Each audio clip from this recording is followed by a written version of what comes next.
So to start off this look, like any other look, I'm going to go ahead and prime my eyes, and I'm using Growndwork Paintpot by MAC. And I'm just going to apply that with a P82 by Sigma and blend it out with my finger. Now, since we're using black shadow, I want to go ahead and use a black base, and I'm using the L'Oreal Infallible Gel Liner in Black is Black. And I'm just applying this with a flat brush, and I'm applying it really intensely at the base of my eye and then blending upwards.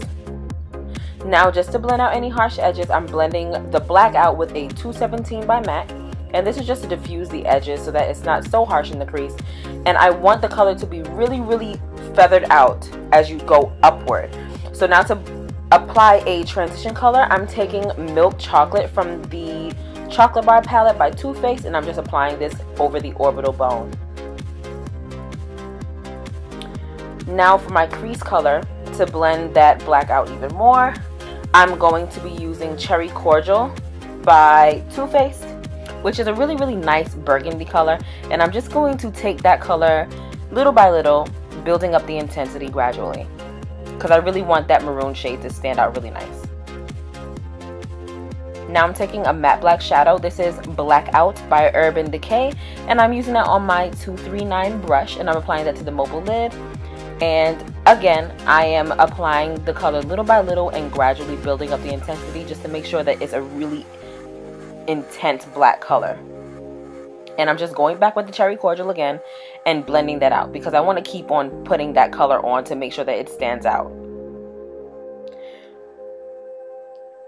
Now, when I was looking at the color, it wasn't really doing it for me. So what I decided to do was to take that pink shade from INGLOT. I don't remember the number of it, but I'm just going to go around the edges of the Cherry Cordial so that that fades nicely into the brown transition color that we originally applied. And then I'm just going to go ahead and blend it out. Now I'm taking Woodwinked by MAC, and it's a really pretty antique gold. It's like a perfect antique gold. And I'm spraying that with a little bit of Fix Plus, and I'm taking it on a 242 brush. And I'm going to apply that all onto, well, not all, but I'm going to apply it to the center of my lids, and I'm building that color upward into the crease. Now I'm going to go ahead and take that flat brush again with the black on it, and I'm blending out the gold with the black, just making sure that the colors transition nicely into each other. And then I'm going to go back with the Cherry Cordial again and blend out any harsh edges. I just want to make sure the black transitions nicely into the gold, and the gold transitions nicely into the black, and there's a bunch of blending going on in this look. You got to be really patient. Trust me. So I'm using House of Lashes Temptress lashes, and since I'm not using any liner, I want to make sure to get those lashes as close to my lash line as possible. Now moving on to the face, I'm going to go ahead and use my prolongwear concealers as per the usual, and I'm applying that underneath my eyes, on the bridge of my nose, my chin, the corners of my mouth, and I'm going to go ahead and blend that out with my beauty blender while I make this really sexy face for y'all. And I swear every time I apply my concealer, I'm like, do I really have to make this face? Like, do you really have to look like that while you're putting on your concealer? Anyway, I'm just going to continue to blend that out with my beauty blender. And then to set everything, I'm using my MAC Prep and Prime translucent loose powder with a huge fluffy brush. And yeah, I feel the need to apply this because instead of my mineralized skin finish, because my makeup will literally just slide off my face because I'm pregnant and I get super, super oily. So just to avoid any of that, I just use the translucent powder because it just works the best for me right now. So now I'm just bronzing my cheeks. I'm using my Covergirl collection, Queen Collection bronzer as usual. And then for blush, I'm using Milani Rose d'Oro, and I'm applying that to the apples of my cheek, and I'm blending backwards and downwards into my contour. So now I'm just taking Woodwinked again by MAC, and I'm using that as my highlights, and boy, does this shadow give me life for a highlight. I absolutely love it.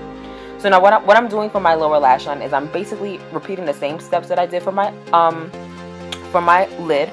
I'm applying the gold to the center and the black to the outer and inner corners of my bottom lash line. And I'm going to make sure I blend them really, really nicely together just to make sure it all fades well. And I'm going to blend that out with the Cherry Cordial by Too Faced on a fluffy brush. I'm also going to apply some Woodwinked on my inner corners as soon as I'm finished moving my eyebrows. I'm gonna apply that to my inner corners, and then I'm moving on to my lips. Now for my lips, I'm using Plum lip liner, which is my favorite nude lip liner ever. It's like the perfect flush pink nude that really goes nicely with my skin tone, so I really love it. And then I'm topping that with Maison by MAC. Now you guys can leave it matte if you want to, but I decided to go ahead and use a gloss, and the gloss I use is Rihanna VIVA Glam 2. Absolutely love this blush, really. I absolutely love this gloss to go over any brown or nude shade. It just goes perfectly. So yeah, this is pretty much the finished look. No, this is the finished look. If you guys like the look, please give me a thumbs up and subscribe if you haven't already. And I will see you guys in my next video. Adios.